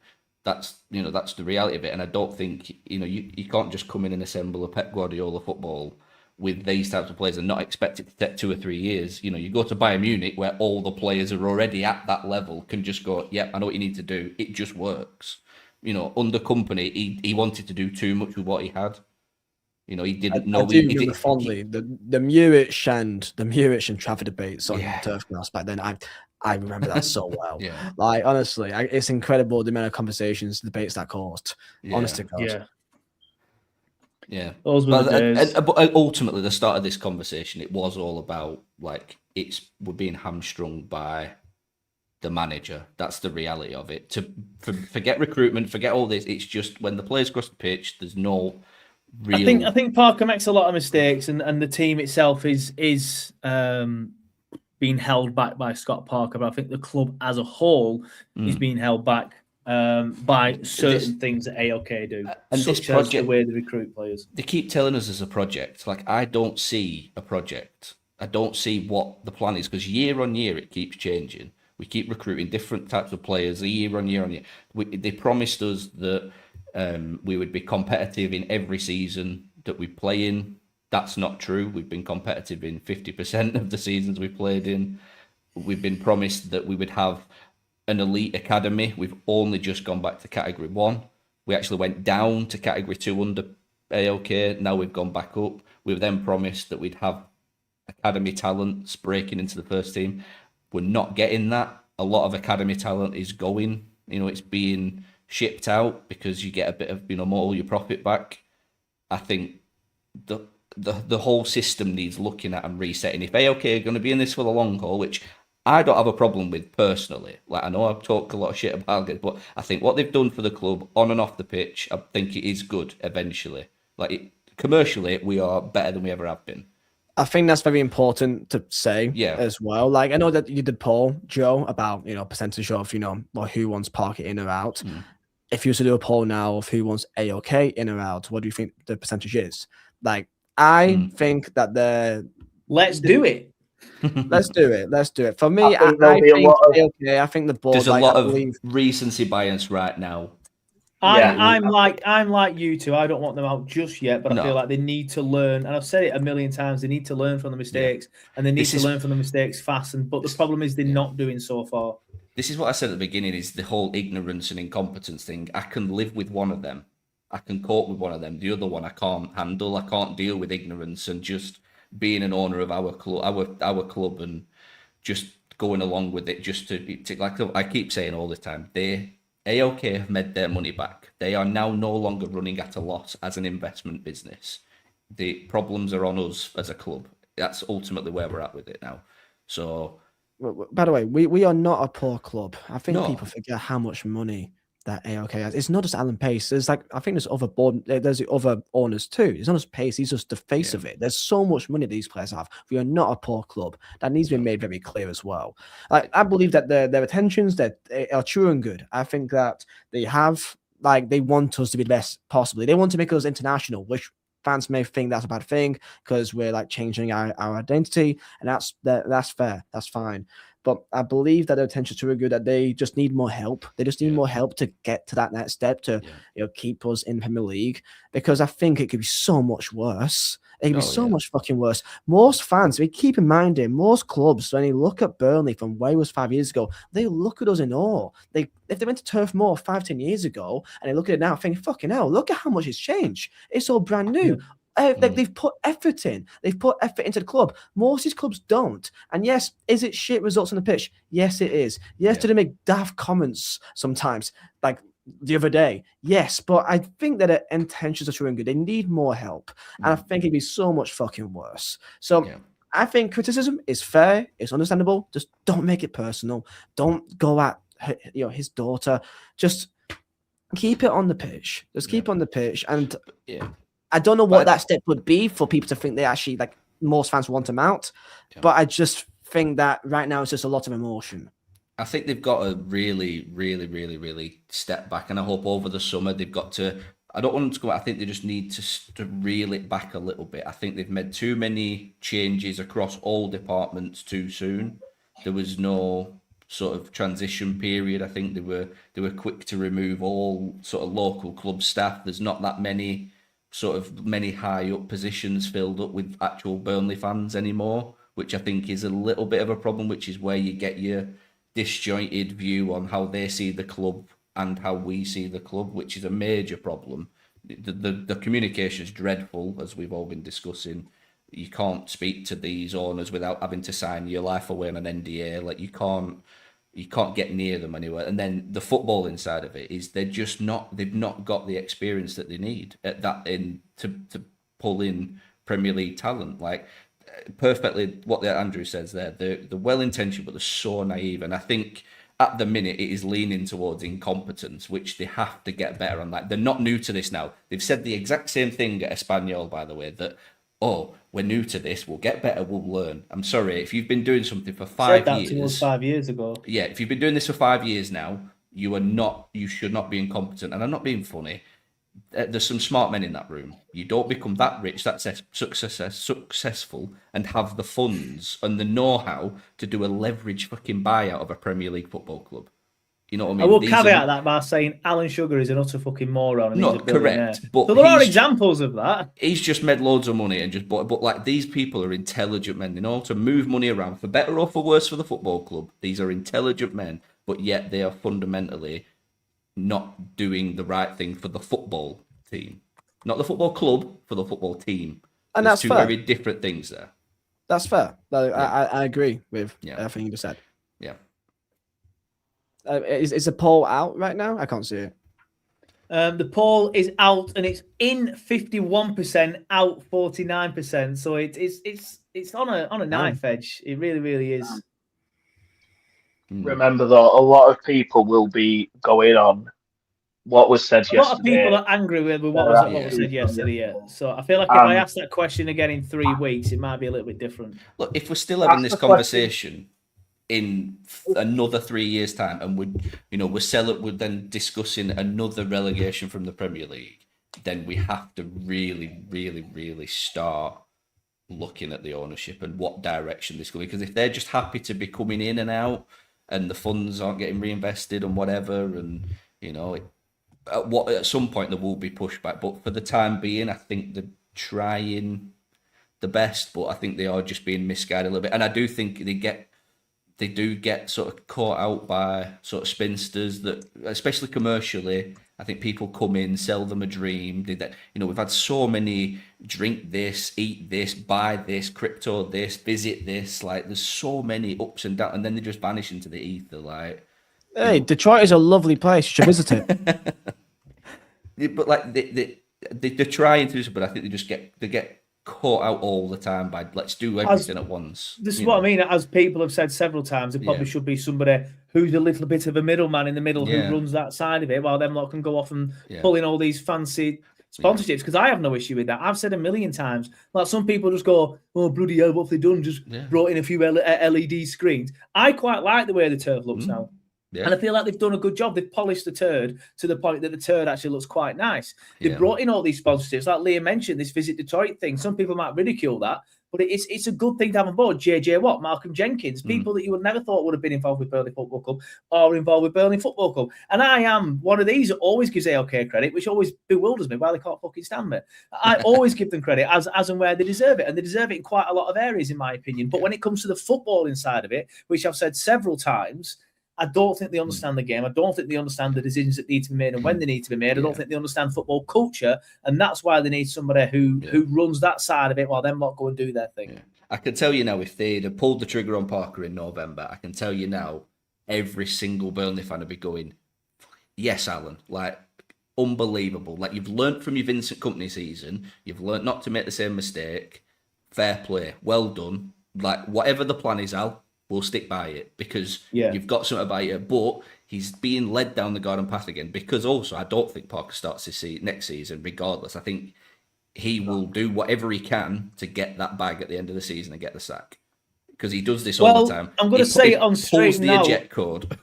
I'm going to say it on stream now, and I heard somewhere, it's not an ITK thing, it might just be a rumour, but I heard somewhere that he does want the Leicester City job, and he has made contact with Leicester City about the Leicester City job. So we'll see what happens with that. Apologies, Leicester City fans. No, I tell everyone time and time again, that's not come from a reputable source. It's not come from ITK. It's not me talking to people. It's literally just a rumour from a mate whose dad's dog's best mate's cousin knows someone at Leicester, something daft like that. So I know that person. Oh, he's a good lad. Yeah, you know him. He's good old Jimmy. Yeah, Jimmy. Yeah, good old Jimmy. Up the gym. Anything else, boys? We are pushing an hour. Well, we're at an hour and a half now. I could do with a brew. What do we think about the Wednesday night? Quickly, I was going to say the same thing. Do we care? Do we? Well, I'm gonna watch it. I might do a watch along again. We'll see. It's on Sky or TNT or something, isn't it? I think they're all on. Is it a full midweek? Yeah, they're all on. Yeah, they're all on. The Yeah, only games now that aren't on TV somewhere are literally Saturday 3 p.m. That's literally because of the blackout. I mean, I think we'll get beat. They beat Brighton at Brighton today. They'll be buoyed by that. They'll get another win. Then they'll be out of relegation trouble. That's them pretty much safe in it. It's they beat us. They're done. Yeah. Andrew's biggest fan says 3-0 Palace. Who is this person? Don't know. She said she sees you every game on the turf. Bad girl rebel. I don't know what you've been up to, mate, but I know who it is. Will we score a goal against Palace? Let's not say we'll win, but will we score a goal? No. Okay. No. Based on the last couple of games, no. Jordan Rushworth in the chat says, confident for Palace, just a 4-0 defeat with a very lofty 0.4 XG. We really don't travel well. No, we don't. I mean, we got a point away at Liverpool, There's that. Yeah, well, yeah. But I say Liverpool, they're on downfalls at the minute, aren't they? I mean, Palace was in some bad form prior to today's match, of course, to be fair. Yeah. I'm not even that interested in going to most of the games now at home. I'm going to the Everton game because from the nerdy photographer side that I do, I'm excited to go and take some nice pictures around the new Goodison Park, whatever it's called. Yeah, well, I need to get tickets yet because obviously I'm just a season ticket holder. Hopefully I'll get them tomorrow morning. I'll be logging on as soon as I can. I think I'll go Do that wanna game. go to that I one. think I'll go. Yeah. I'll try to. I'm sure I can try. Do you know someone, guys, that has some points? Do you know someone? I've not been able to get any of it. Please, someone send Vizzy your points, and if Vizzy gets a Oh, ticket and I don't now, that's me fuming. Shit. Oh, dirty plastic. So Yeah. We'll try and go. Bramley Moore says, Dom. It's actually the Hill Dickey. Dom. that's the Hill one. Yeah, Dickey. That's couldn't remember the name. I knew it was some weird name, completely like unattractive football stadium name. Yeah. Spent all that money. So we're all expecting to get beat at Palace. Andrew, are you expecting to get Andrew. beat at Palace? Yeah. Oh my Bloody God! hell! Oh my! Andrew, he's fucking lost his No mind. He said chance. we're gonna lose. No I don't chance. even think we're going to answer your question before, Vizzy, I don't even think we're going to score. I will. He'll we change his win- mind for the prediction post. Don't you worry. When the Yeah, prediction he image crumbles. goes out, he'll He change his crumbles. mind. My favorite stat is that I think ever since maybe the start, maybe City away, I think Andrew's fought from then on out. We've beat unbeaten. I'm pretty sure in every prediction. Well, we only started doing that I'm prediction sure. thing like halfway through the season, and in pretty much every single game, he has predicted a win or a couple of draws in there. So we would be not only I've had a- unbeaten. I've Be had a invincibles, couple of- boys. I've had a couple of losses in there, I think. Have you? I don't know. I'm pretty sure I've been all right, to be honest. I'm not No. too far off. Even for Previously. Liverpool away, you thought we wouldn't lose, and To be fair, In fairness, did we? yeah, fair enough. Yeah, that's me told. That's me told. I mean, you know what? I have more faith when I was getting a result away at Chelsea than I actually for Brentford at home. I'll be there. So Like do I I, mentioned it. because of the new manager. That will be the new manager bounce. I can't for Jack Cork in the dugout there. Can't wait for it. That will hit like crack. Genuinely, that will hit like crack. I'm talking like I'm on crack. Having Jack Cork in the dugout. Yeah. Bad Girl Rebel says, effing Andrew said, lose, call the doctor. Lol, who's a bloke on his wife's account, apparently. That's what Andrew's not been. I just realised we've not done the man of the match. Oh, yeah, No. fair enough. I did this. Nathan's pulled his face already, which is it's normal. It's normal that everybody just treat that as something normal. Who was your man of the match for the game? Jakob Brun against Larsen. West Ham. Jakob Brun Larsen for giving it to the cricket field end, says Viz. Nathan? I don't know. I don't know again. I don't know. Does anybody lead with their head held high? Lead the pitch with their head held I high? think only Hannibal, because he apologised to the cricket field stand. He was the only player that had his head up and apologised to the fans. That was it, you know. Yeah. But even in the game, I don't even actually remember him playing in the game, if I'm being honest with you. I can't remember anything he did, but... Big Les is in the chat. He says me. Me.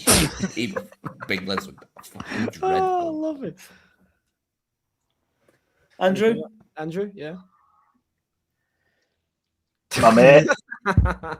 who's your mate? Anthony. Big rebel girl, or whatever she's called. Big rebel girl. That's the thing. If you don't laugh, Yeah. you'd cry. To be, Gallows humour. yeah, a little bit of seriousness. Probably Fleming. Like, because he genuinely... Fleming's my vote. Yeah. Because he tried hard. He didn't really get... He should Yeah. have scored, I think, when we had that flu in. And like I said Yeah. earlier, a better striker would have scored. But I felt like he was trying his heart out. And there's a lot of people you could see were throwing it on. It was a real... I think it was a real shame to see him come off as early as he did. Like, there was no need to take him off. He looked like he had some fight in him. You know, he was really trying to G the fans up. So yeah, probably Fleming. I think he can only probably hold his head up a little bit, you know, even though he didn't really do his job, which put the ball in the back of net. But he was fighting, and you could see that it cared because, you know, he sort of had a bit. I'd give it Fleming, like I said. Yeah. Do we want Bastards down so that we can beat them next year? Or no? No, get them relegated. Get We them don't want to play. relegated. Get them relegated. I want to heap as much misery as ever possible. Yep. Fuck them. Get them relegated. I don't. But then, see where this does our 6 points mentality. come from next year? What's that? Where does our 6 points come from next year? Preston instead. A massive shout out before we get into this for Lewis Thompson, who's donated to the channel with a super chat. He says, man of the match Bayer, because he's staying away from this disaster. On a real note, Hannibal or Fleming, because at least it looks like they care. Thank you so much, Lewis, for supporting the channel. If you want to send a super chat, you can. We will always send the super chats out. Or if you're watching on Facebook, you can send stars. You can become a member of the channel as well if you want to do that, or gift some memberships as well. But on the Blackburn thing, first of all, fiddlers. Secondly, I don't particularly like playing them personally, because we're at the stage now where we're 16 years unbeaten against them or whatever it is. We have nothing to gain now by playing them again and beating them again. We've experienced it. We do it every time. It's an easy win. It's like, yeah, we're beating them again. Ha ha ha! How funny is that? Whereas now, I want them to get relegated. I want them to stay in League One. I want them to do what we did in the 70s, 80s, go all the way down to the bottom, and then on their way back up, then we can play them again and dick them again and send them back down again. And then we can be like, wait, 35 years like they were to us. So, no, get them all the way down, stay down. As Bad Girl Rebel's husband says, I hate it when we play bastards. Same for me. I just there's nothing to gain by playing them. Keep them in League One. They can go on then. What's that? I know they like to bang on about these 35 years, but since we beat them under Dyche the first time, we've played them about the same amount of times as we played them in those 35 years. It's exactly the same amount of times, but it's not since Dyche. It's since we started drawing against them. So since that first 1-1, we are unbeaten in the exact same amount of games now in the 15 and a half years. Well, it's nearly 16. It'll be 16 in March. So the nearly 16 years, it's the exact same amount of games unbeaten than they did in them 35 years. But still, just so they don't have that. Well, actually, hold on. And I'm with you. I want to get to the 35 years and another few games, ideally, as well, please. Maybe play them in the Cup when they're in National League. I don't know. I'm same as you. Every year I want us in the same league because I love Derby Day and I hate them. And Derby will be in Championship next year. But sorry, that were awful. It's basically their B team anyway, isn't it? So, but 35 years. Yes, thank you. Let them run down rotten to the bottom of League Two, and then maybe we'll play them in Cup. Yeah, Lewis makes a point. At least we aren't getting grief. That it is funny how the internet suddenly turned off in Chadsworth, isn't it? But Jesus Christ, I've had a few comments, them saying like, "Oh, I'd love to swap owners with you," and all this. I'm like, where have you been? All of a sudden, slagging us off for all, and then all of a sudden you're begging for our owners because apparently we're entitled now and we want the best that we can possibly have. Nah, Sodom, keep them relegated. Yeah, get them relegated. Right, we're pushing an hour 40. It's a good job I didn't have to rush off to work, innit? Else I would have been well late. But obviously we start the stream late for a reason. But it's going up for 10 o'clock. 3-year-olds. I know. It's all past our bedtimes. We need to get to bed. We need to go and have our milk and cookies. We need our mum to give us some cuddles and stuff like that. Get to bed. And by the way, Joe, you did listen to his daughter's TikTok. She did clarify it was about the fans, just not all the fans. Did she say that? We all started chatting again. We're going to have to listen to it afterwards, if I'm honest with you. I couldn't hear her entirely. We all started chatting, and I felt like we started sort of like giving it not grief, but I don't know. I just felt like I wanted to move away from it. Play it now into the mic, and we'll leave it at that. We'll leave it as going to say. Just go and watch it. Go and watch it. I don't want AOK and people at the club to give me more grief and hate me for more unnecessary reasons than they already do, because I've done nothing wrong and all I seem to do is get shit off them. So anyway, I'll try and avoid all that sort of drama. I personally do like her TikToks. I've said that before. I just wish sometimes she'd read the room a little bit better. Like I wouldn't have put it up today, for example. Even if I did put one up, like I'd have missed a few weeks, like you said, Nathan. While he sat there listening to it, we'll wrap it up now. In fact, we'll let Nathan watch that then. Bloody hell, and he can tell us what he says. On-field journalist here, ready to give us the big roving reporter, fish. Nathan. The big fish is here. There we go. Pace Mark Fallout with Joe. That's what I mean. I don't really get it, and I know everyone currently in the room knows exactly the things that have been said and things like that. I'm hoping you lot dragged Leeds down. Never known such an arrogant fan base. Well, thank you if you're calling. You obviously calling Leeds there. I don't think Leeds will go now. I have a thing with Coventry's fans. I don't know why. They're weird. I don't like Coventry fans. Yeah, everyone in the championship, they always try and start some beef with every single club in the championship. Well, have you seen him now arguing with Ipswich fans? Have you seen him now arguing with Ipswich fans as well for no reason? It's funny. I'm just gonna. All I can hear is Alan Pace's daughter. So I'm just gonna mute Nathan's microphone for a second. You know, my favourite little rivalry we've had is just Middlesbrough. That was a really nice one. Like, that was a proper good one. That with I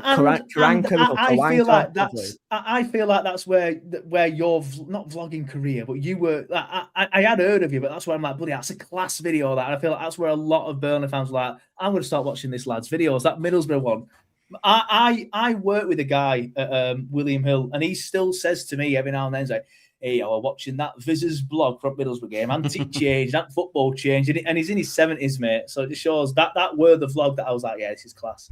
I would still say from that Michael Keane equaliser, because that was a goal that basically won us the league. I think that still the loudest, the most mental, the most euphoric. Like, I think I've seen Turf more, like, ever.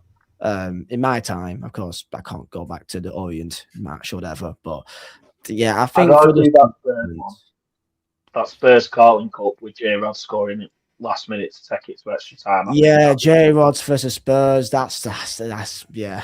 I guess that's also up there as well as there. Yeah, someone's just reminded me in the chat. What about the poll? We'll end the poll here because Nathan's going to end the video with his roving reporter after listening to the recent TikTok. But the vote was ALK in or out. It has now changed. It is out 55%, in 45%, but that does not reflect everybody's opinions, and I think a majority of the people actually on the panel before ALK actually sent someone around to my house and strangle me in my sleep is you need to start learning rather than leaving. But anyway, Nathan. She just says nothing, really. She just says that we're football fans and we support Burnley through the tough times and the bad times, and if they don't think it's best place to be posting negative stuff because it creates a toxic environment for the ownership and for the players and for the fans. So she says a great deal about nothing, really. I guess most fans see that a lot as just shut up. Well, I'm not going to listen to a millionaire's daughter about how I support my football team, put it that way. I get what they mean. But again, match-going fans are spending money, especially with the idea that we've been on this stream too long now, but without going into a rant, I am not taking any advice off anybody that comes into a football club after I've sat through 32 years of my life watching Burnley Football Club. Nobody tells me how I feel about my football club, and nobody tells me what I get to do or do say. I've been up and down this country for years following this club. And like Joe said on yours, I'll be here long after Alan Pace is at the football club.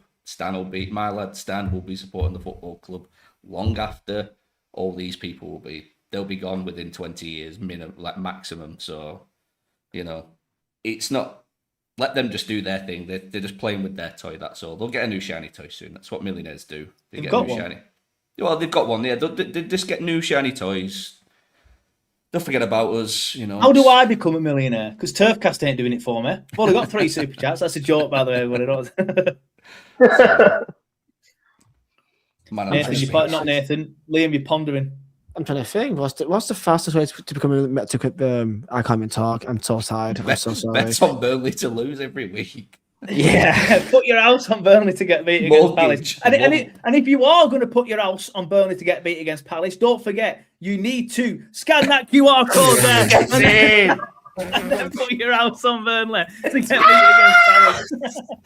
That is some move. As a YouTuber, you deserve more of a sponsorship deal, my friend.